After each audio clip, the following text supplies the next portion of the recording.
Muy buenos días, ¿qué tal a todos? Hoy es 23 de mayo del 2024 y como una semana más, como habitualmente, estoy con Juan Ignacio Marrón, por ahí en Madrid. ¿Qué tal? ¿Cómo andas? Muy bien. ¿Tú qué tal estás, Enrique? Pues muy bien, ya con calor, casi esto es verano. Hemos tenido aquí unos días atrás un poquito fresquitos, pero hoy está pegando fuerte. Y nada, esto es Sevilla, no puedo cambiar el clima de aquí de un día para otro. Pero bueno, tirando. ¿Y qué tal por ahí, Samuel? Samuel Buenos Abralde. días. Yo hoy un poquitín con fresco. No sé, Anda. me he debido levantar un poquitín así mal, pero me he tenido que poner la chaqueta porque digo, uy, se están de manga de camisa, estaba un poquitín fresco. Pero bueno, eso me imagino que a lo largo del día irá cambiando la temperatura, aunque estamos ahora a 19 grados, pero bueno, eso es otra cosa. Bien. Nosotros ayer estrenamos la temporada de salmorejo. O sea, ya empieza la temporada de verano en nuestra casa de alimentación y ya no, todas las semanas un par de días salmorejo ahí hasta que pase el calor. Y luego empezaremos con la de puchero. O sea, es nuestro cuando venga el frío. O sea, ya es Bien. verano, para nosotros ya es verano. Y aquí yo creo que más o menos igual. También, ¿no? Bueno, chicos, a ver, esta semana, ¿de qué hablamos? Porque me gustaría que nos hablaréis vosotros dos, que estuvisteis la semana pasada, si no recuerdo mal, hace unos días, en unas conferencias de banca privada organizadas por el IES, si no recuerdo mal. Y bueno, había algunas ponencias que tenían muy buena pinta. Yo no pude ir porque era en Madrid, me tenía que desplazar, al final hubo un lío, etcétera. Pero vosotros siendo de allí, creo que estuvisteis los 2 días. Entonces, bueno, me gustaría preguntaros si, bueno, qué tal estuvieron, si hubo alguna charla interesante, si se dio no sé, algún esbozo sobre algún tema que queráis traer aquí al directo, ¿no? A la grabación y que, bueno, compartir con la gente que nos vea. Juan Ignacio, empiezo por ti. ¿Cómo estuvo? Perfecto. Pues mira, yo creo que estuvieron francamente bien. Es verdad que yo creo que es el evento de banca, fíjate, de banca en general, no de banca privada únicamente, más importante que hay en España. De Ajá. hecho, pasó por allí Hernández de Cos, el gobernador del Banco de España, pasaron muchos consejeros delegados y presidentes de entidades financieras de bancos, con lo cual yo creo que dio para mucho, dio para muchos titulares. De hecho, Samuel y yo nos reíamos porque justo después de algunas de las conferencias, entrevistas que hacían a los invitados, pues veías que te encontrabas con el titular que el periodista de turno pues había resumido, ¿no? Y, bueno, pues lo que suele pasar con estas cosas. A veces los titulares son más acertados, otros pues quizá destacan algunos elementos que no son el reflejo de lo que se está diciendo, aunque pueden ser muy relevantes pues para los lectores, incluso para la línea editorial del periódico, del medio que sea, ¿no? Pero bueno, no deja de ser una anécdota más. Pero en general yo te diría que sí, que estuvieron muy bien. Y desde luego, pues hombre, pues habla muy bien de la capacidad del IS a la hora de organizar este tipo de conferencias y de atraer pues a primeros espadas de todas las entidades. Yo, si quieres, por empezar con un tema que yo creo que para mí fue de las que yo escuché, porque el segundo día me perdí alguna de las cuestiones de reuniones y demás, algunas de las charlas.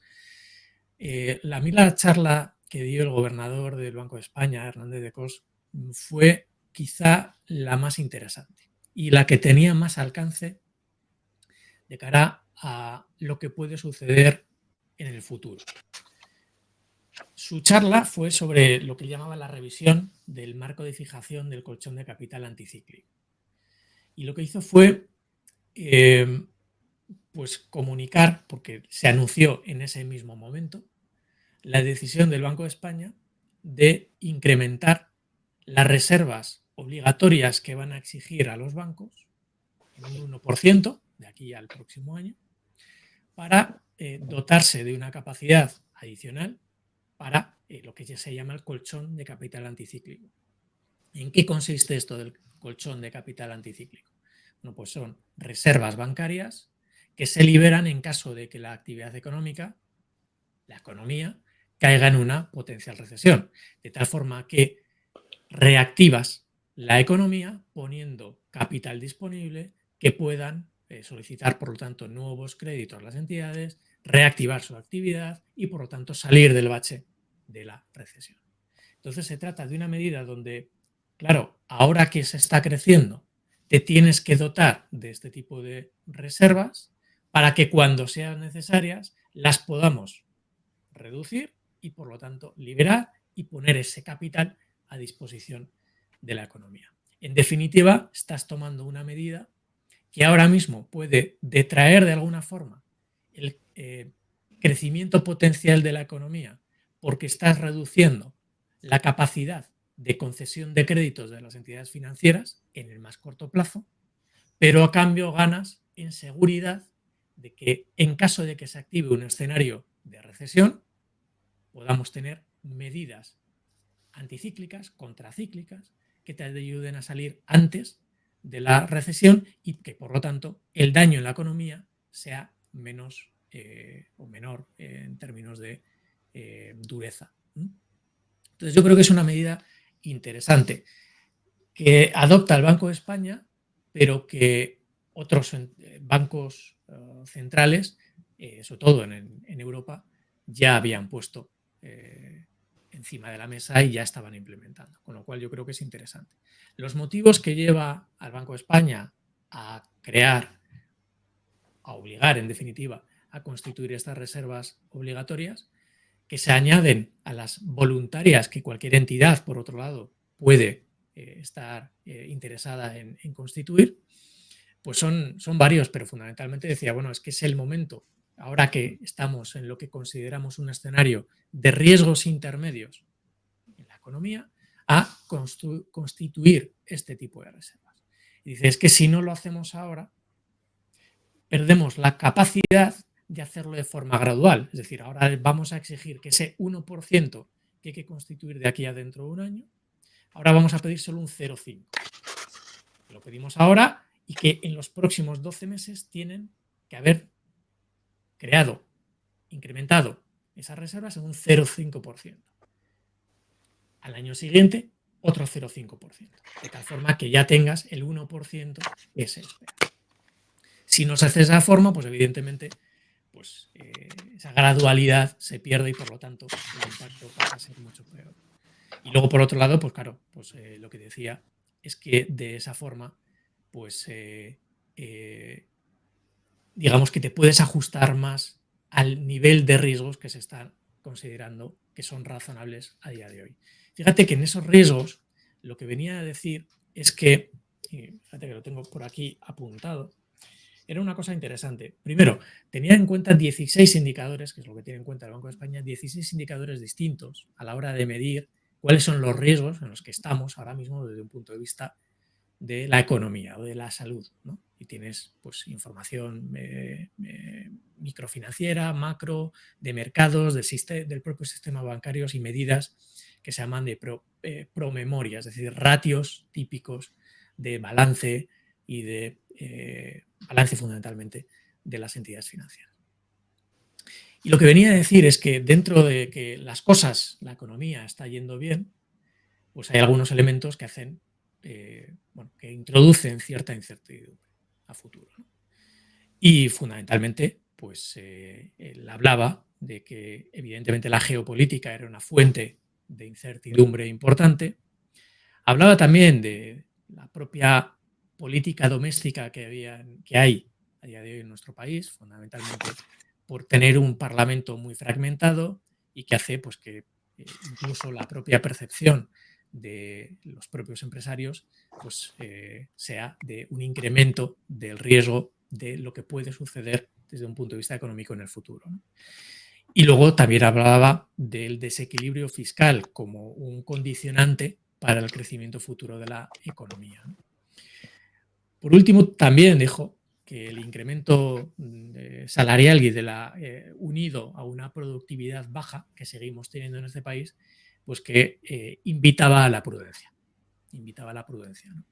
Y yo creo que todos estos elementos, unidos a que efectivamente todavía la economía española está creciendo a ritmos muy altos y, de hecho, revisándose al alza el crecimiento esperado para el tercer trimestre e incluso para el año siguiente, no deja de ser, bueno, pues elementos que hay que tener en cuenta y que pueden evolucionar el pasar de un riesgo intermedio a un riesgo elevado, un riesgo alto. Y en ese caso es cuando se podría activar una posible liberación de este colchón de capital anticíclico que estaba mencionando anteriormente.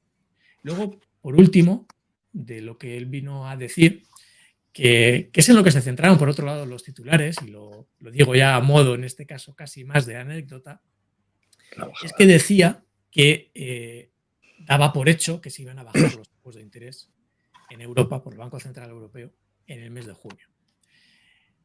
Pero dijo también que no podían dar ningún tipo de guía, ese forward guidance, a futuro, de qué podía suceder en las reuniones siguientes.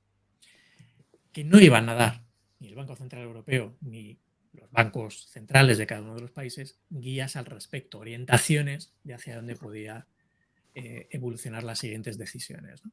Porque precisamente la incertidumbre que sigue habiendo es muy elevada y no podían permitirse el lujo de decir a continuación lo que van a hacer. Dependen mucho de los datos y los datos a día de hoy siguen siendo pues, muy, muy variables. Acordaros del dato de inflación, por ejemplo, de Reino Unido, que hemos conocido esta misma semana y que no ha sido precisamente el mejor.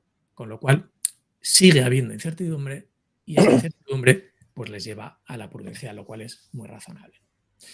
Yo resumiría en esto pues, lo que para mí ha sido quizá la charla más importante, pero Samuel quizá tenga una opinión diferente porque se habló de muchas cosas, ¿no? Sí, se habló de muchas cosas. No, pero a ver. Un momentito, antes de darte el paso, Samuel, perdóname. Se te oye bien, Juan Ignacio, se te oye bien, pero sí. No sé si Samuel también ha percibido como algunos altibajos algunos altibajos en el volumen, sí. Si ves que lo puedes cambiar fácil, porque a lo mejor la configuración la tienes en otro micro o lo que sea, hazlo. Y si no, vamos, se te oye. Pero es verdad que hay unos pequeñitos altibajos que no impedían seguir lo que has contado, pero bueno, que si lo puedes ajustar yo creo que estaría bien. Y nada, Samuel, perdona. Mientras habla Samuel, intento ajustarlo. Vale. No, a ver, estoy de acuerdo que la mayor declaración de impacto en esos 2 días, en esas 2 jornadas, fue la de Hernández de Cos, ¿no? Evidentemente sigue hablando de evolución de costes unitarios, que más dinámica y que ha disminuido la productividad y aumento de los costes salariales, dentro de, además de los riesgos que ha dicho Juan Ignacio de geopolítica y de la política doméstica. Luego, por lo tanto, es evidente, y lo estamos viendo también desde el punto de vista americano, que la inflación sigue estando ahí, sigue estando muy pegajosa. Fíjate que no quería decir ni pegajosa ni resiliente, pero al final sale. Decíamos, a ver, Juan Ignacio y yo, a ver cuántas veces decían lo de la IA, ¿no? Y a ver si la decían, ¿no? Entonces, IA bueno, e innovación, las dos cosas.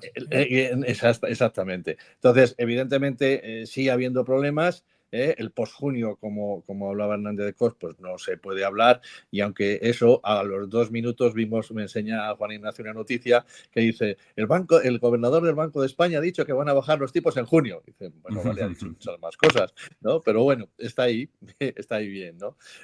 Fíjate que además, y lo que estaba hablando Juan Ignacio, que yo creo que también a mí me pareció la noticia más de impacto, la del colchón anticíclico, es un invento español del 2015, creo recordar, ¿no? 2015, si no me equivoco. Es un invento español que luego se adoptó a nivel de Basilea. Pero lo que nos sorprendió es que mientras todos los países tenían colchón anticíclico, España estaba a 0. O sea que, bueno, pues no es una mala idea que se empiece en las situaciones normales a rellenar. En cuanto a la reunión, y además salió desde el primer día, tengo aquí esto de regulación, datos, resultados, ¿no? Si te acuerdas, empezaron con la primera intervención, fue de la del dato, ¿no? Y de los resultados, pero también es verdad que se habló mucho sobre la regulación, si el exceso de regulación o la falta de regulación. Es verdad que la banca es uno de los que más regulación tiene, y eso evidentemente pues tiene que pesar, o pesa bastante a la hora de los resultados, ¿no? Es verdad que hubo dos reguladores, ¿no?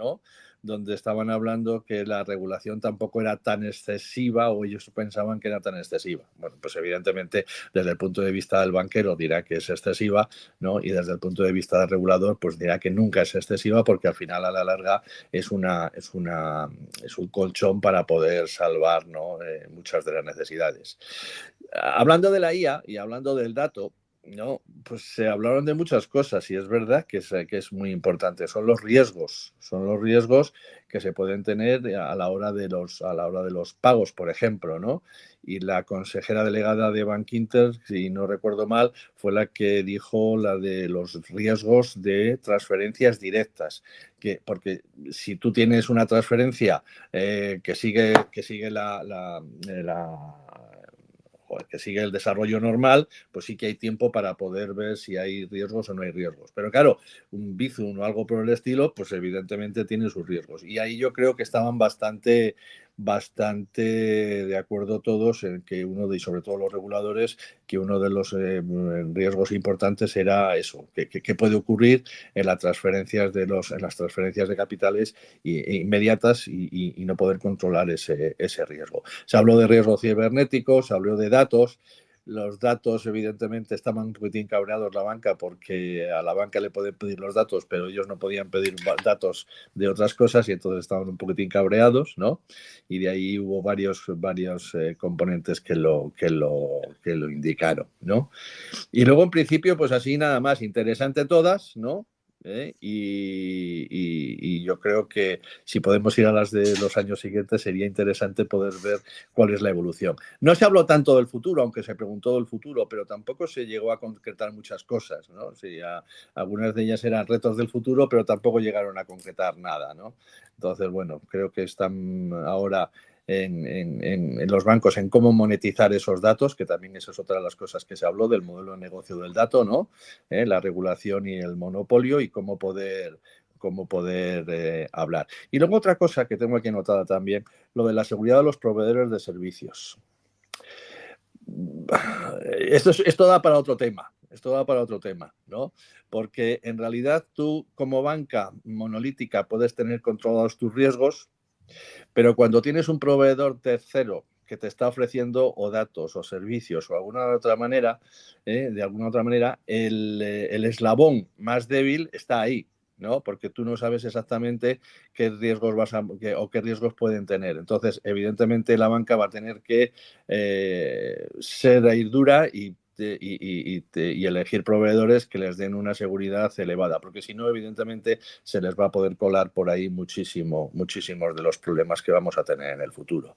Está muy bien, en el futuro está muy bien, pero evidentemente pues la parte cibernética pues, tiene sus riesgos, y eso yo creo que vamos a tener que estar ahí monitorizándolos, aunque no nos vamos a enterar, porque si un banco tiene un riesgo y una fuga de capital, lo van a parar y no nos vamos a enterar. Pero bueno, eso es otra cosa.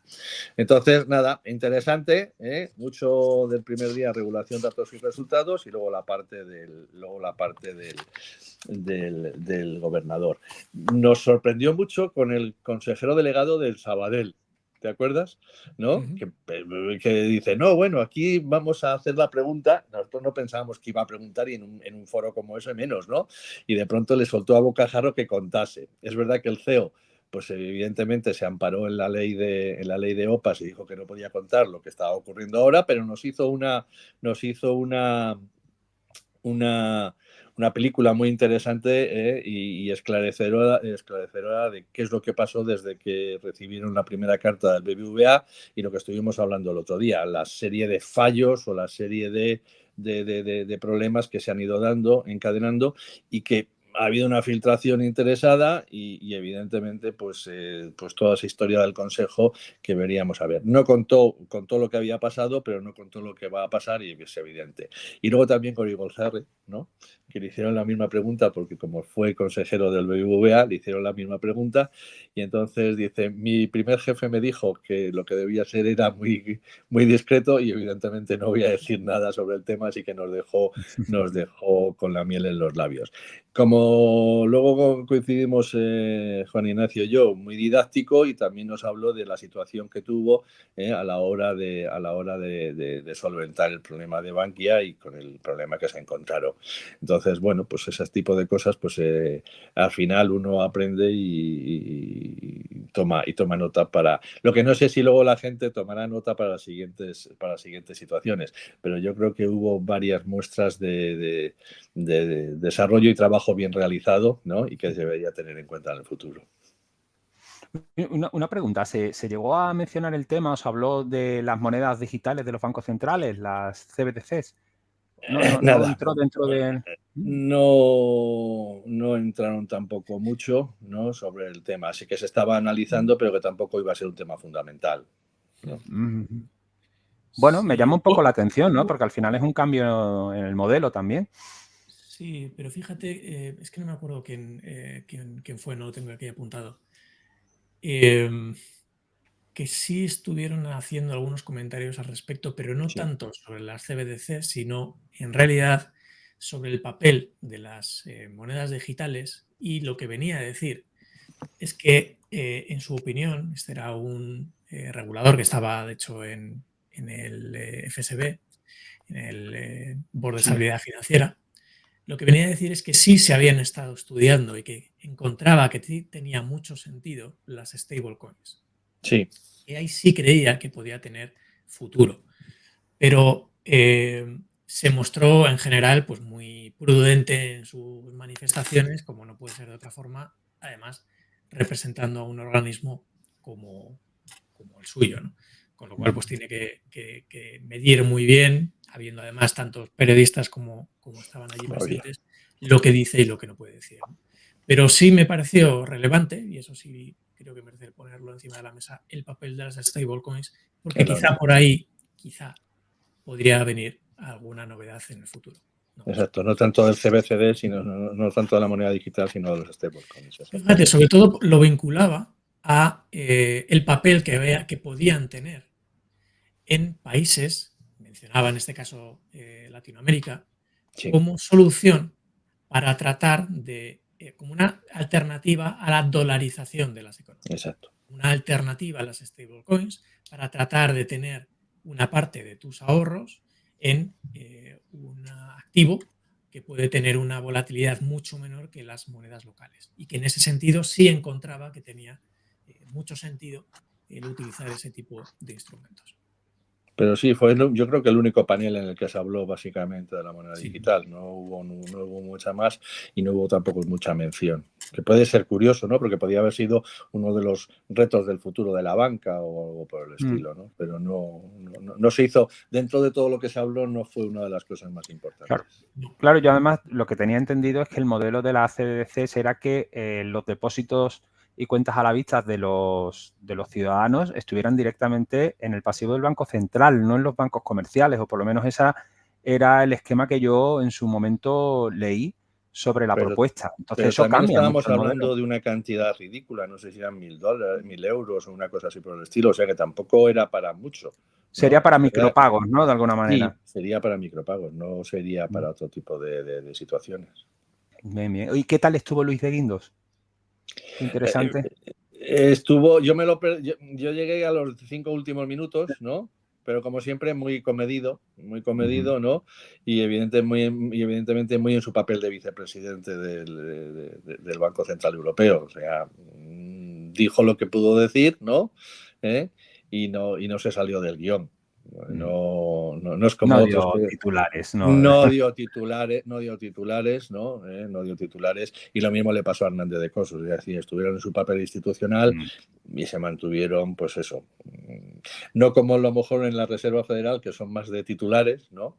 Sobre todo Bowman estos días, ¿no? Porque me parece que fue ayer. Pero, o sea, tanto de Guindos como Hernández de Cos, pues se mantuvieron en su papel institucional. Oye, estoy viendo aquí un panel que se llamaba El crecimiento de la financiación alternativa, donde hubo representación de Cross Ocean Partners, Taconic Capital Advisors y de JP Morgan. ¿En qué iba esta ponencia? O sea, ¿el crecimiento de la financiación alternativa? ¿A qué se refiere? ¿A crowdfunding o a qué? No. Si quieres, Juan Ignacio. Sí, bueno, sobre todo todo lo que tiene que ver con el papel que están adoptando algunas entidades que no son o no tienen por qué ser directamente entidades financieras, muchas veces son los propios fondos, pero que ayudan y pues a entidades sobre todo que están en una situación compleja desde un punto de vista de viabilidad financiera. Y a partir de ahí lo que estructuran son soluciones que les permitan Básicamente. acceder a financiación, muchas veces como créditos puente, para a partir de ahí o bien reestructurar la deuda que tienen o bien plantear escenarios de reestructuración de la propia compañía para a partir de ahí pues, salir adelante, ¿no? Ese es Vale, un sí. poco el planteamiento. Entonces, es verdad que ahí pues hay mucho que decir. Hay muchos aspectos legales que, de hecho, pues tienen equipos muy fuertes de abogados. Algunos de ellos, de los ponentes que estaban, eran abogados y tenían... Eran abogados, sí. Sí. Otros eran economistas, pero en definitiva estamos hablando de un... No se puede hablar de un mercado alternativo como tal, sí financiación, una fuente alternativa de financiación que pueden tener algunas compañías pues que, para las que les resulta mucho más difícil acceder a recursos por las vías más tradicionales. Entonces, Okay. Y ahí también se habló del arbitraje regulatorio, o sea, que también fue un papel importante. Por eso vimos, me pareció más legal que otra cosa, ¿no? Más que por el tipo de estructuración que se estaba haciendo. Y entonces estaban hablando de todo tipo de estructuración, ¿no? Entonces, a la hora de hacer eso. Pues Restoy, Juan Ignacio, Restoy fue el que estuvo hablando de las stablecoins. Tienes toda la razón, eso es, no lo recordaba.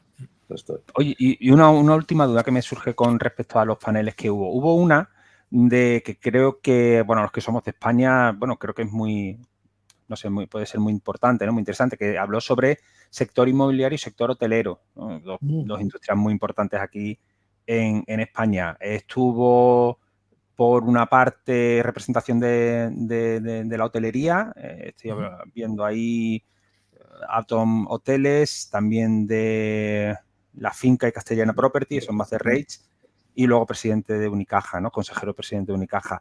¿Qué plantearon? O sea, ¿hubo algún planteamiento sobre cómo se ve el sector hotelero, turístico y también el inmobiliario en España? ¿Dijeron algo? Hablaron de la fortaleza del sector hotelero en España, ¿no? Así que se habló sobre eso y del potencial de crecimiento que tenía. Es verdad que también querían hacer algunos cambios y sobre todo lo que estaba hablando el representante de los hoteles era que no solo era hacer hoteles, sino poder hacer residencias alrededor de los hoteles para los servicios para la gente de servicios, ¿no? Entonces, ven ahí una unión muy fuerte entre el sector hotelero y la parte inmobiliaria que ayudase a la toma de decisiones. Se habló también mucho de la posible reestructuración de edificios de oficinas en residencias, ¿no? Y entonces, que eso fue la parte de la finca. La parte de los hoteles era más de hoteles, ¿no? Como tal, y luego la parte de la finca pues también vio bastante potencial. Hombre, yo desde el punto de vista personal pues veo que el problema que tenemos, y además lo ha marcado tanto de la Reserva Federal como desde aquí, es el problema que tenemos de la oferta, ¿no? Porque en España más bien tenemos un problema de oferta más que de demanda. Entonces, teniendo en cuenta que se tardan casi 2 años desde que tú decides que haces una cosa hasta que empieza el proyecto, más luego otro año de ejecución, nos vamos a 3 años. Entonces, evidentemente, España tenemos un problema de oferta importante y eso se tiene que solventar. Eran bastante los dos, desde el punto de vista hotelero como desde el punto de vista residencial, eran los dos bastante positivos y que tenían bastante potencial de crecimiento, ¿no? Entonces, yo evidentemente, ya digo, desde el punto de vista personal, creo que es un tema importante de aquí a los próximos años y que creo que va a ser un sector que sea importante. Fíjate que os acordáis que la semana pasada, en estas mismas charlas, estábamos hablando de la dificultad que tenían los jóvenes para comprar una vivienda, la caída en la renta disponible y en la riqueza de los menores de 35 años, ¿no? Y como eso pues, se trasladaba a que había un porcentaje muy bajo de jóvenes por debajo de 35 años con Bueno, viviendas en propiedad. Bueno, pues esto mismo lo comentaron en ese panel. sí. Comentaron las dificultades que había, que se reflejaban en ese informe del Banco de España al que hacíamos mención la semana pasada. Y, como ha apuntado Samuel muy bien, el problema de la falta de oferta. Y lo que apuntaban era la necesidad de liberar suelo, precisamente, como medida para favorecer la promoción de nuevas viviendas, de nuevos proyectos inmobiliarios, para precisamente con eso poder aligerar de alguna forma la dificultad que supone el que haya la misma demanda a igualdad de oferta y, por lo tanto, los precios esperan que siga subiendo. Mientras no se libere suelo, mientras no se aumente la oferta, pues lo que ellos esperan es que el precio de la vivienda en general, el real estate, siga subiendo. Siga subiendo. Y además, si nos mantenemos a que vamos a construir donde tenemos, pues evidentemente nos vamos a ir a zonas prime, no zonas del centro, y eso al contrario de una disminución de precios, lo que va a hacer es que los precios todavía suban más, porque como no hay suelo y lo que hay es lo que hay, y lo que tenemos es lo que tenemos y no hay más, entonces evidentemente lo que se va a hacer es el efecto contrario, subir precios porque se van si queremos ir a zonas prime. Entonces lo mejor es eso, liberar suelo, y ya no solo liberar suelo, y también lo comentaron, lo que he dicho hace un momento, de pasar, y sobre todo eso en Madrid lo están haciendo, y lo que estaban hablando era que la regulación tenía que cambiar de uso terciario, que no se utiliza mucho ahora, a uso residencial. Eso en Madrid sí que lo estamos viendo, porque la comunidad sí que lo está permitiendo, pero no sé yo si lo estamos viendo en otras comunidades. Luego, evidentemente, las oficinas ya no son el boom que eran antes, y sobre todo desde el punto de vista del post-COVID, ¿no? Entonces hay muchos metros cuadrados de oficinas en Madrid, que lo que querían hacer. Y luego fue el representante de los hoteles, creo recordar, de hacer uso mixto, ¿no? También, ¿no? De en los edificios, ¿no? Tener zona residencial, o tener zona de oficinas, o tener zonas hoteleras, ¿no? Es decir, aunar ese suelo que hay ahora, que no está tan utilizado, y poderlo pasar a otro tipo de viviendas. Ya tengo un último comentario sobre este tema. Es que, de nuevo, la regulación volvió a salir. Palestra, ¿no? Y decían, o hacían la comparación, en este caso era precisamente el representante de Atom en la parte hotelera, ¿no? Decía, bueno, es que en Estados Unidos cuesta en Nueva York un par de meses el cambiar el uso de un determinado edificio, y aquí nos supone años, ¿no? Exacto. Entonces decía, bueno, esto es una cuestión, por un lado, cultural, por otro lado, la propia regulación no ayuda a que eso se pueda producir, ¿no? Y eso se traduce en una capacidad mucho más o un mayor dinamismo para adaptarte a las circunstancias que tienes en ese momento, o pues más dificultades para tratar de adaptarte a lo que tienes entre manos, ¿no? Y que es lo que nos está ocurriendo ahora. Entonces, bueno, pues de nuevo la regulación, como ocurre siempre, pues suele estar en la base de buena parte de los problemas y también de las soluciones en cualquier sector al que mires, ¿no? Pero el sector inmobiliario, pues desde luego está muy afectado por todo lo que supone el uso del suelo.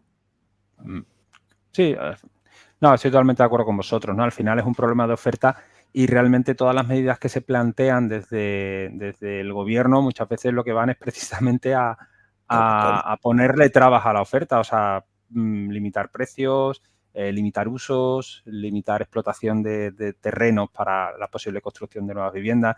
Entonces, claro, si no lo vamos a solucionar, vamos a seguir ahondando en el problema, y se genera además una inseguridad jurídica importantísima a la hora de que venga inversión a construir, a explotar, en fin, a desarrollar, ¿no? Entonces, bueno, y estamos hablando, lo hablamos la semana pasada, ¿no? De algo troncal dentro de la economía de la familia, que es la vivienda, aparte del uso, ¿no? Que es importantísimo. Bueno, es un tema importante. Y el turismo, o sea, el hotelero también me interesaba por el tema de las viviendas de uso particular para explotación turística, es decir, Airbnb, Booking y tal, ¿no? Que no sé si salió de refilón, pero ahí también hay cierta cierta guerra, cierta presión del lobby hotelero para que regule o sobreregule también la explotación de estos pisos particulares y tal. No hubo nada, ¿no? En esos términos, ¿no? Igual pasaron por encima sin... No que yo recuerde que sea digno de mención, ¿no? No, que yo recuerde tampoco, ¿no? Sí que es verdad que el de Aton estaba intentando con la parte hotelera y esa parte residencial también para hoteles, estaba haciendo o estaba pidiendo un Airbnb hotelero, ¿no? Es decir, que ellos también pudiesen entrar en ese campo, ¿no? Lo disfrazó creo que de viviendas para la gente que estaba utilizando los hoteles, pero también estaban hablando de que pudiesen hacer pues eso, otras viviendas que fuesen de servicio hotelero pero no dentro del hotel. O sea que, bueno, podía haber comentado a lo mejor algo de refirón a ese tipo de Airbnb. Pero como tal no salió la propuesta, ¿no? Como tal no salió. Bueno, interesante. No sé si tenéis algo más que comentar de las charlas. Un buen resumen, creo yo, ¿no? De lo acontecido. No se grabó, ¿no? Sí se grabó. ¿Es posible que no se grabara? Ni idea. La primera intervención del director de estudios, ¿no? Que fue el que hizo la presentación junto con el consejero de FTI, que fue uno de los sponsors, creo recordar que dijo que no se iba a grabar, ¿no? Ajá. Pero no lo sé, me imagino que se habrá grabado, aunque luego no se libere. Pero bueno, si no, ya intentaré buscarlo. Bueno, bien, a ver, teníamos, por continuar con otros temas, ¿no? Algo que se nos quedó pendiente de la semana pasada y también un nuevo tema, que son los últimos resultados de NVIDIA, la empresa de procesadores de inteligencia artificial, que es yo creo que la empresa que más se está revalorizando, por lo menos que yo tenga constancia en los últimos tiempos, ¿no? Lo que está subiendo en bolsa es una auténtica locura. Los resultados que está mostrando son una auténtica barbaridad. Y bueno, no sé si queréis empezar por los resultados de NVIDIA y luego tocamos ya un poco más de manera distendida el tema de los meme stocks con GameStop, que fue lo que se nos quedó pendiente de la semana pasada, ¿no? NVIDIA presentaba los resultados del primer trimestre del 2024 y el crecimiento de todo, ¿no? Sobre todo de ingresos es brutal. O sea, si no, ahora Samuel dirá si estoy en lo correcto, pero creo que lo que ha generado en el primer trimestre es prácticamente la mitad de lo que generó ya el año pasado. Estamos hablando de 26.000 millones. Estamos hablando de 26.000 millones, expectativas de 44.700, ¿no? Y luego otra de las cosas, y lo hablamos el día que estuvimos tratando el de NVIDIA, la concentración o el cambio de modelo de NVIDIA de una empresa de juegos, ¿no? Una empresa de juegos a una empresa de centro de datos, porque básicamente esos ingresos han representado el 87% de la facturación en centro de datos, ¿no? Frente al 60% del primer trimestre del pasado ejercicio, es decir, que está haciendo una concentración, está haciendo un cambio total, ¿no? Y se está yendo a esos centros de datos que están ayudando mucho al procesamiento y a la educación de los modelos, ¿no? Al entrenamiento de los modelos para todo tipo de situaciones, incluso en juegos, en la parte de juegos ha bajado. También es verdad que ha tenido problemas con China porque con la parte regulatoria de Estados Unidos no les permitían vender a China con determinada potencia en las gráficas, y eso se ha notado y me parece que ha tenido un decrecimiento, ¿no? En los ingresos. Pero evidentemente sí que llevan la guía incluso del primer trimestre ha sido también batida, ¿no? La guía del cuarto trimestre del 2023 eran de 24.000 millones y han obtenido 26.000, ¿no? Y lo que más sorprendente son los márgenes brutos del 76,3%, ¿no? Y la nueva guía que han sacado es que van a ser 28.000 millones y un margen bruto del 74,8%, ¿no? El segundo trimestre del año pasado se facturaron 13.510 millones y este año se han facturado más del doble, ¿no? O sea que estamos en unos datos brutales. En cuanto a la bolsa, decías, pues 97% en lo que va de año y 202 en los últimos 12 meses. Ha posicionado, ¿no? Como la tercera empresa en capitalización, ¿no? Las ganancias han aumentado un 21% del trimestre anterior y un 628 interanual, es decir, las cifras son brutales, ¿no? Las cifras son brutales.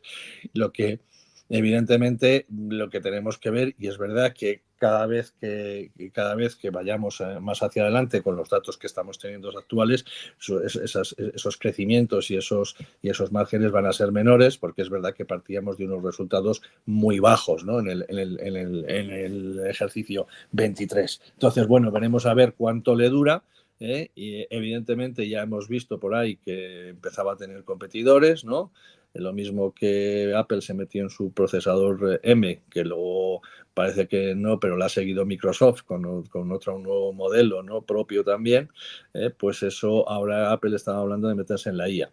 Las discusiones con mi hijo dices que, bueno, que Apple no es tan bueno en la IA, pero bueno, evidentemente eso ya lo veremos. Pero ya empieza a tener competidores porque están viendo que hay un pastel muy importante. Claro, ¿cuál es el riesgo que yo puedo ver a corto plazo? Primero que nuevos players entren en el juego, ¿no? Y que evidentemente pues se logren hacer unos procesadores que sean potentes. Es verdad que hoy por hoy la tecnología, y al ser el primero, y luego el software que para hacer IA pues es de Nvidia, y eso tiene la ventaja, pero evidentemente entran los competidores. Y luego otra de las cosas que iban a hacer es que, por ejemplo, Amazon, que iba a invertir 10.000 millones en Nvidia, pues al final no lo ha hecho. Entonces, bueno, pues eso a la larga va a tener que sufrir, sobre todo en el segundo trimestre. Entonces, bueno, muy ambiciosos en el segundo trimestre, pero veremos a ver qué pasa cuando esos grandes clientes que tienen de la IA, pues que se retiran en el orden de 10.000 millones. Veremos a ver los competidores. Y luego también hay otro problema, que llegará un momento en que los centros de datos estén ya cubiertos, que se hayan entrenado muchos modelos, y que a la larga la IA pues entre en una zona plana, y evidentemente ya no sea necesario tanto hardware, y eso evidentemente a Nvidia le va a hacer daño. Es verdad que, como estoy viendo, pues eso se ha concentrado en los centros de datos. Yo me imagino que Nvidia, su estrategia es dejar de lado el hardware y dedicarse a la parte de la IA y a la parte de los modelos. Eso le ha funcionado muy bien a Amazon y a Microsoft con la parte de la nube. Pues me imagino que ahora el equivalente sería Nvidia con la parte de los centros de datos. Pero vamos, no están en burbujas, los datos fundamentales son brutales, ¿no?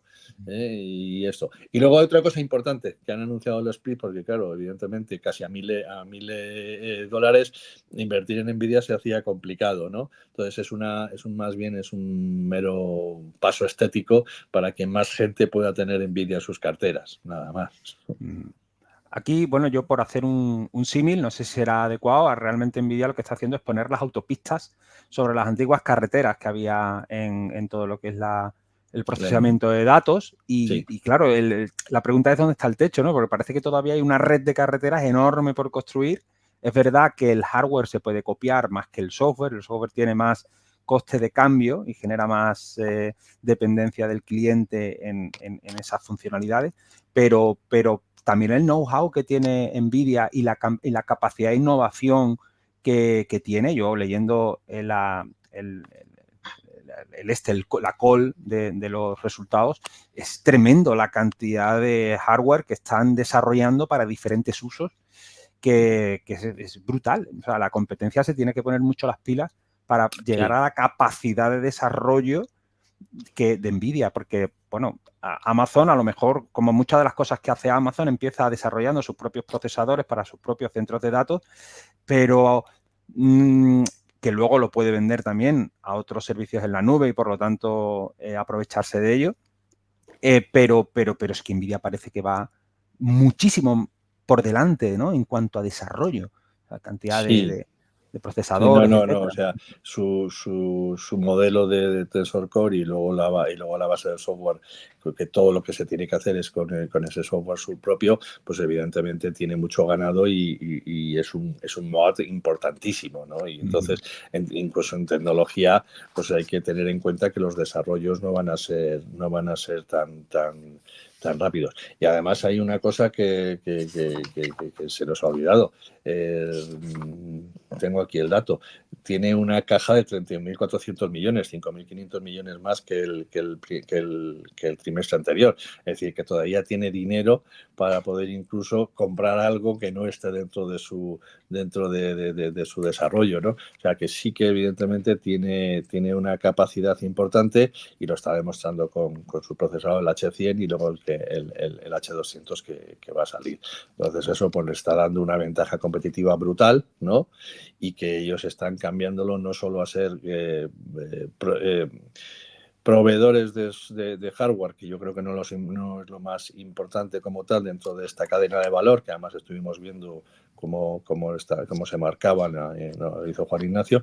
Entonces, evidentemente, yo creo que hay más valor en el dato, ¿no? En el procesamiento del dato, y volvemos un poquitín a lo del IS, ¿no? Ese monopolio del dato y ese procesamiento del dato, más que cómo se genera el análisis en sí, ¿no? Más que la herramienta que genera, pero evidentemente la herramienta es básica a la hora de hacer esos grandes y potentes centros de datos, sin duda alguna. Sin duda alguna queda mucho potencial por hacer, y Nvidia evidentemente tiene una posición de competencia pues envidiable. Yo creo que Nunca mejor dicho. el nombre nunca mejor dicho. El nombre da para mucho juego, ¿eh? La envidia, envidiable, o sea, es que sí. Exactamente, ¿no? Juan Ignacio, ¿cómo lo ves? No sé si. Bueno, yo creo que nada que añadir sobre los resultados de Nvidia. Quizá mencionar únicamente el tema del split, porque es un 10-1. 10-1. Me parece mucho. Bueno, sí. Se va a quedar en 100 eurillos. Se queda en 100 euros. Dólares, perdón. Eso es, dólares. Pero fíjate, el split, aunque todos sabemos que no modifica el valor de la compañía, pero sí suele tener un efecto, sobre todo en el más corto plazo, de incremento de la demanda, porque pasa a ser un activo más accesible para un mayor número de inversores. Es decir, pues, comprar una acción por $1.000, pues igual no lo hace todo el mundo. Comprar una acción por $100 está al alcance de más gente, ¿no? Y eso es importante porque no deja de ser más carbón que estás echando a la máquina, a la locomotora, que hace que todo esto funcione, que es el dinero. Si haces más accesible los títulos de Nvidia, pues probablemente hay más gente que esté dispuesta a colocar una parte de sus ahorros ahí. En cuanto a lo que comentamos, si os acordáis, hace 3 meses, fue justo después de la última presentación de resultados que habíamos tenido, en la conversación aquella en la que hablábamos de si había burbuja o no había burbuja en Nvidia, y donde además Samuel, yo creo, hizo una exposición buenísima del negocio de Nvidia, decíamos que no había elementos claros, al menos por mi parte, para saber si estábamos en una burbuja o no, y que todo iba a depender en gran medida de si se iban a cumplir las expectativas, sobre todo el primer año. El primer año es donde se concentraban más las apuestas de los analistas y de los propios inversores. El defraudar en ese primer año podía, pues que al menos ciertas alertas de burbuja podrían saltar. De momento estamos viendo que en la siguiente campaña de resultados, pues en este trimestre se confirma que de momento los analistas no se han equivocado, no solo eso, sino que incluso han mejorado las expectativas. Luego, en ese sentido, los riesgos de burbuja parece que de momento estarían contenidos. Eso no quita para que de nuevo las expectativas en el futuro puedan seguir siendo pues muy ambiciosas o demasiado ambiciosas. Y eso es lo que hay que ir midiendo. 98.000 millones de ingresos solo en la parte del centro de datos. Si pensamos ahora que han sido 22.000 y lo multiplicamos por 4, nos quedaríamos en 88.000 millones. Es decir, estaríamos como 10.000 millones por debajo de lo que estarían pensando. Pero bueno, pues esas son las expectativas. Ellos lo cifraron para el 2025, no para el 2024. Entonces, bueno, todavía estarían 10.000 millones por debajo. Eso, y con un mundo en el que hubiese mucho más competencia, ¿no? Entonces, bueno, pues cada vez se le hace más complicado, y es lo que decía, cada vez que las cifras son más elevadas, los siguientes trimestres los crecimientos van a ser menores, ¿no? Relativamente, y eso evidentemente también va a ser un hándicap. Y en lo del split, que es una operación que en principio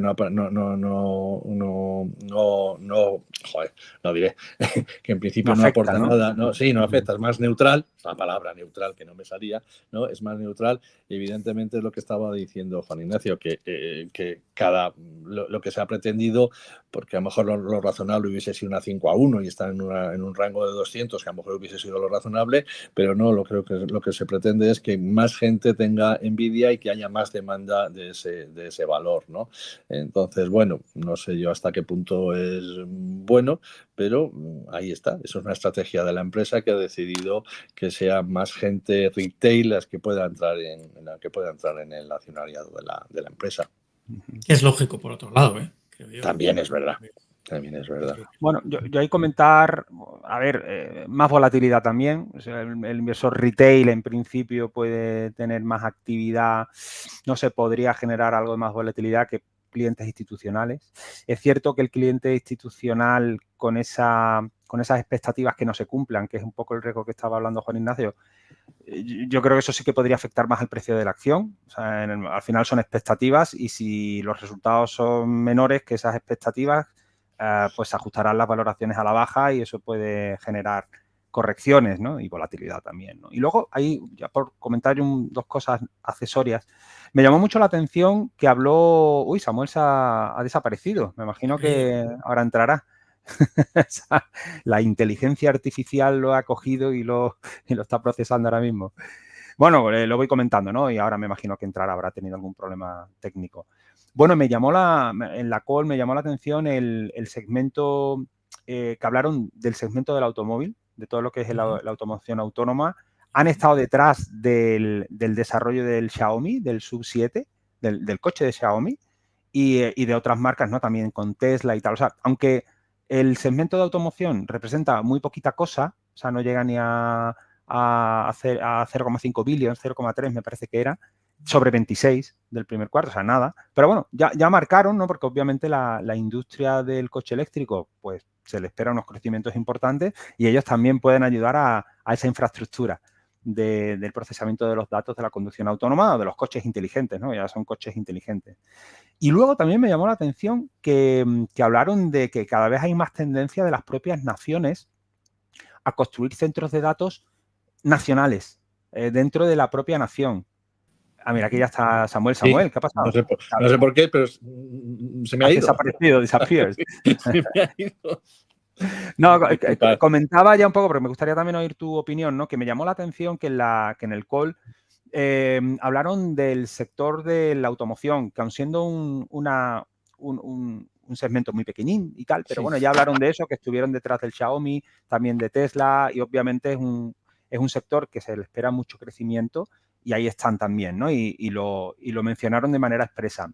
Y luego también hablaron, esto es lo que estaba comentando ahora, del desarrollo de centros de datos a nivel nacional. Hay países, y esto va un poco con todo lo que hablamos del COVID, de la inercia, la autarquía que hay, la desglobalización, etcétera, más países que están apostando por el desarrollo de sus datos y de la inteligencia artificial y de sus modelos dentro de la propia nación y que están viendo ahí una inercia y obviamente una oportunidad y un crecimiento que ellos están intentando satisfacer.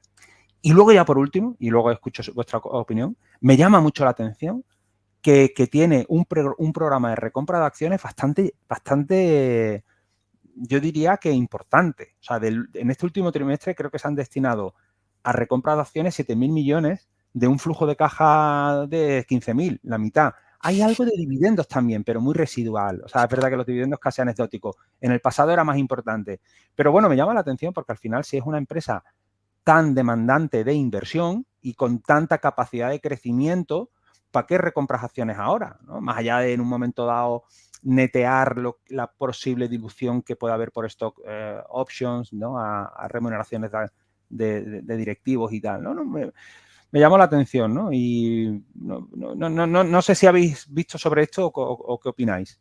Llama mucho la atención la parte de las recompras porque están destinando casi todos la mitad de sus beneficios a las recompras. Pero bueno, eso también hablamos en las recompras. Es otra estrategia y es otra forma de remunerar al accionista. No sé si es la más adecuada, pero ahí está. Es verdad que tiene mucha caja, ya 31.000 millones ya es una caja importante, y que evidentemente pues piensa que sus desarrollos son suficientes.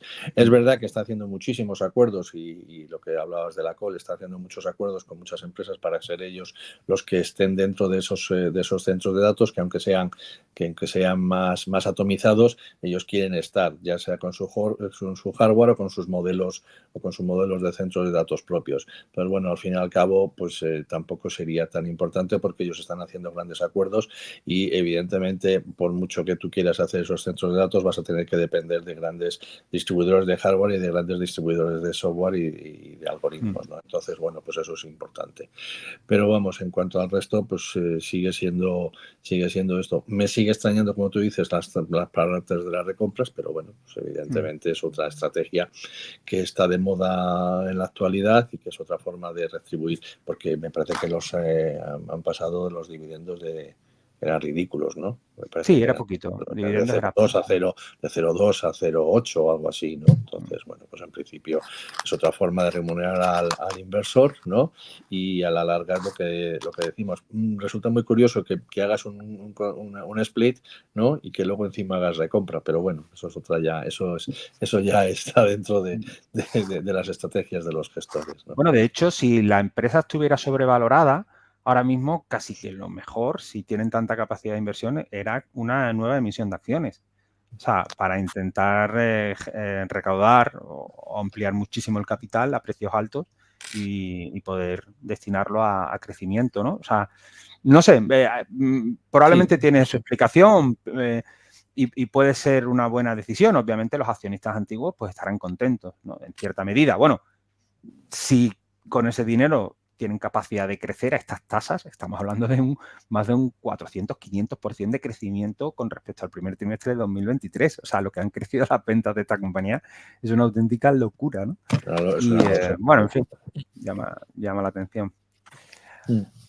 Bueno, chicos, llevamos casi una hora. No sé si hablar de GameStop, MemeStocks, porque es que nos podemos ir a las 3 horas y media.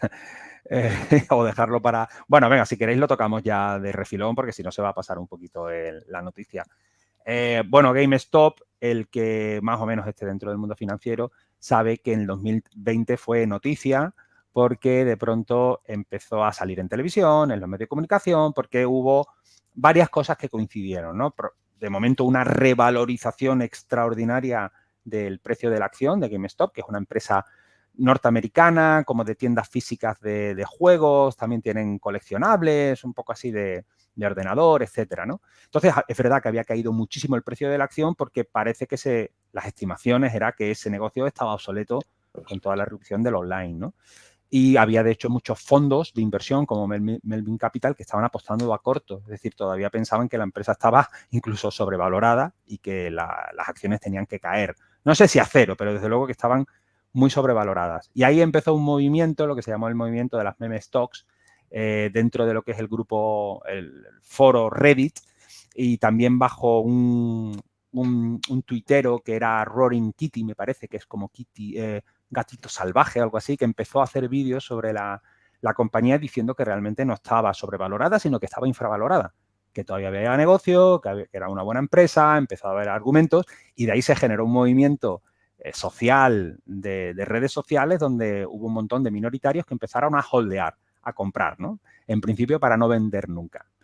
¿Qué pasó? Que llegó un momento en el que había tanta presión bajista. Creo que el interés corto que hubo en aquellos meses de 2020, finales del 2019, fue más del 100%. Es decir, había más acciones en corto de las que había en circulación, lo cual es casi una anomalía. Y llegó un momento en que se produjo ese famoso estrangulamiento de la oferta, lo que se llama el short squeeze, y las acciones subieron eso, más de un 5.000, un 6.000%, una auténtica locura. La anécdota personal es que yo tenía acciones de GameStop compradas a lo que sería el precio actual, porque hicieron también un split en 2022, al precio actual de $2, ¿vale? Y no recuerdo cuánto subió, pero en aquella época se fue a 400 y pico, me parece.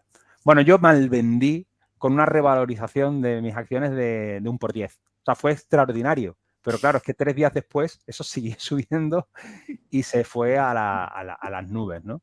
Bueno, pues parece que en las últimas fechas ha pasado algo similar.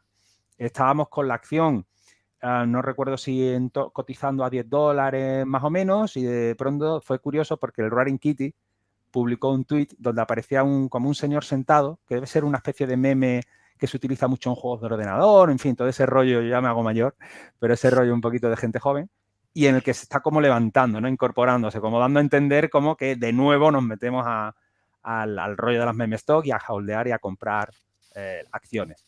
¿Qué pasó? Que se ha revalorizado la compañía de 10, 11, creo que estaba cotizando, a 60. Hubo 2 sesiones que abrió con gap de una manera extraordinaria, se fue casi a máximos. O sea, yo creo que a precio actual, es que no recuerdo las cotizaciones, pero a precios actual, ya después del split, los máximos son 100 y pico, ¿no? O por ahí. Bueno, pues una revalorización. Entonces se ha empezado otra vez a hablar del tema. El interés corto no parece que sea tan elevado como en aquella época. Yo creo que está en torno al 25, bueno, ya habrá bajado, ¿no? Pero cuando lo vi hace una semana está en 25 o 30% de interés corto, que es bastante, que es mucho, pero no es lo de aquello. Se ha producido un short squeeze, yo creo que lo que se ha producido es un short squeeze, pero ¿qué pasa? Que ya se ha desinflado. Ya se ha desinflado, ha vuelto a unos entornos del 20, 20 y pico dólares, si no recuerdo mal, y parece que se ha ido un poquito la euforia o ese momento en el que parecía que íbamos a volver a recordar aquellos años locos y meses locos del 2020, que no solo fueron las meme stocks, fue todo lo que subió la bolsa después también del COVID, las criptodivisas, la euforia, bueno, que luego pues vino lo que vino, y el año 2022 pues vino un año de caídas, un poco de desgracias y de incertidumbre, ¿no? Todo llevado además con la crisis de la economía, ¿no? En general por lo del COVID. Bueno, no sé si vosotros habéis visto el caso, tenéis acciones de GameStop, pero de nuevo vuelve a surgir en la gente como ese FOMO, me lo voy a perder, quiero estar ahí, quiero comprar. Ostras, y yo creo que al final este tipo de cosas son, en mi opinión, no sé qué opináis vosotros, totalmente anecdóticas. Estar jugando a ver si me meto en el próximo GameStop es un juego perdedor. Puedes tener la suerte de casualmente tener acciones de una compañía que se revalorizan mucho, pero yo creo que es absolutamente anecdótico. Fíjate que en este caso el que más me interesa, más que la acción de GameStop y cosas por el estilo, es Roaring Kitty.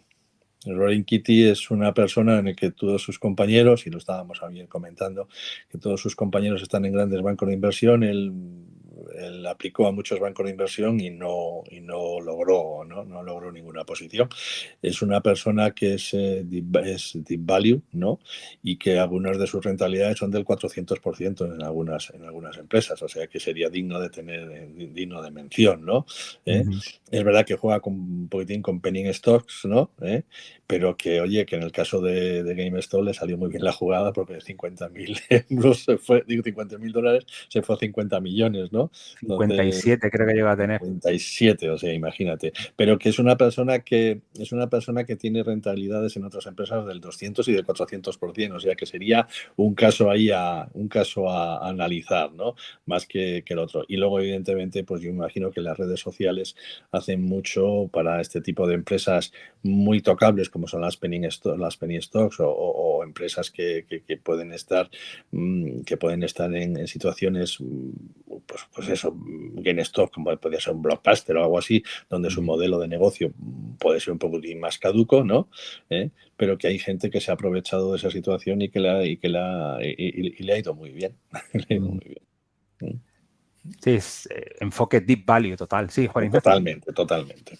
Sí, no, yo iba a comentar casi más sobre el caso de Reddit, ¿no? Pero al final se hablaba en su momento, primero, dos cosas. Uno, ¿cuándo surge todo esto? Surge en 2021, en un mercado tremendamente alcista, donde el optimismo después de haber pasado el COVID, pues campaba a sus anchas, y ahora tenemos otra vez lo mismo. Es decir, esto no surge evidentemente en un 2022, en un mercado bajista. Esto surge cuando hay un optimismo pues, muy extendido, ¿no? Ese primer comentario. Segundo comentario. Reddit. Y se hablaba de Main Street contra Wall Street y cómo los pequeños inversores son capaces de ponerse de acuerdo y poner contra las cuerdas a los grandes gestores de fondos, los hedge funds que estaban cortos, en este caso en una compañía como GameStop. Y es verdad que consiguieron ese tipo de de efectos generando ese short squeeze que estabas mencionando. Claro, la pregunta es, ostras, desde el 2021 hasta ahora no se han puesto nunca más de acuerdo en Reddit los pequeños inversores para atacar a algunas de las decenas de miles de compañías que cotizan en todo el mundo. Es decir, ¿hasta qué punto realmente estás ante un movimiento que realmente puede cambiar las reglas del juego, o estamos ante una anécdota puntual con un efecto muy relevante y que ha hecho a algunas personas absolutamente multimillonarias y otros lo han llegado a perder todo? No dejemos de contar que cayó un 98% después, y de hecho después de la subida que ha habido recientemente también ha tenido una caída muy importante. Entonces, claro, ¿de verdad estamos ante un cambio de las reglas del juego? ¿Un cambio de que los pequeños inversores son capaces de poner contra las cuerdas a los grandes institucionales? Yo tengo mis serias dudas, la verdad. Pero Sí. lo lanzo ahí. No, total, cada muy, uno muy acertados tus comentarios, estoy totalmente de acuerdo. Ha habido no solo en el mercado en el mercado de divisas siempre se ha atacado que las grandes operadores de divisas del yen eran las mujeres, ¿no? Las amas de casa japonesas, ¿no? Y que evidentemente con el carry trade que atacaron mucho a Brasil, ¿no? Entonces, bueno, pues siempre habrá episodios de este calibre, ¿no? Entonces, bueno, pues es verdad que más bien puede ser una anécdota más que algo serio, ¿no? Sí, yo lo veo totalmente como una anécdota, obviamente que en su momento pues te hace, como, no sé, tiene ese punto de emoción, ¿no? De los pequeños contra los grandes, se van a cambiar las reglas del juego, también en aquella época había concentraciones en frente a Wall Street, ¿no? De esa guerra de Main Street contra Wall Street, Reddit, los pequeños inversores, pero luego, si habéis visto la película de Netflix sobre GameStop, te encontrabas a los pequeños inversores, ¿no? Que participaron, ahí se utilizan como varios personajes que compraron acciones y cada uno tuvo como una experiencia diferente, ¿no? Pero claro, cuando empezaba a revalorizarse, todos estaban, sí, muchos holder, pero cuando empezaba a revalorizarse, todos pensando, bueno, vendemos ya. Claro, porque... ¿Qué es lo que te pasó a ti? Es un por 10, pero oye, ya estaba en casa. Sí, no. A ver, lo mío fue un error, siempre lo digo, lo mío fue un error de conocimiento. O sea, yo no entendí en aquel momento la magnitud que podía tener un short squeeze. Claro, yo veía que lo que sucedió es lo que ha sucedido ahora. Un spike muy agresivo que se podía diluir en 48 horas. Entonces yo cuando vi ese spike que me había hecho multiplicar por 10, yo me salí muerto de miedo. Porque ganar da miedo. Mucho miedo. Decir, madre mía, te entra el abismo. Decir, ¿esto qué es? Y además en un corto, además teníamos un grupo privado de WhatsApp donde todos tenían acciones de GameStop. Y eso, abrirlo, era emociones, o sea, ninguna persona había irracional, ¿no? Hablando del tema. Y entonces, bueno, sí que creo que igual si hubiera recapacitado sobre las implicaciones de un 100% de interés bajista, la posibilidad a lo mejor de una ola compradora aún mayor, pues a lo mejor podría haber actuado de otra manera y no vender desde la precipitación. O haber vendido una parte y quedarme con el resto. Kahneman Sí. y Trotsky con los sesgos cognitivos. O sea, qué Claro, importante es esa lección, ¿no? Absolutamente. Yo ahora mismo me coge cualquier psicólogo especializado en finanzas y me hace un libro, ¿no? De todo lo que yo viví, de lo que estoy contando. Pero eso es lo bonito. Yo claro que reconocía que estaba actuando fruto de mis emociones, pero yo lo intentaba racionalizar en aquel momento. Y eso era lo curioso, ¿no? Oye, mira, además había ahí alguna valoración de GameStop que hablaba de que en aquel precio, ¿no? En aquel momento el precio justo, el fair value, podría estar en torno a 40, 50 y llegó casi a 60. Entonces, vende, está sobrevalorado ya. Si llega a 100, me da igual. Yo ya me he cogido lo que es razonable. Y luego ya el precio tenderá a su valor intrínseco y bajará y tal. Entonces, ¿fue un error? Yo creo que sí. Yo creo porque no entendí, si aún habiendo entendido bien el mecanismo del short squeeze, o sea, si lo hubiera entendido bien y hubiera tomado la misma decisión, entonces habría obrado bien. El problema es que tenía ese gap de conocimiento que no lo tenía cubierto. Por lo tanto, no puedo saber si mi decisión hubiera sido otra.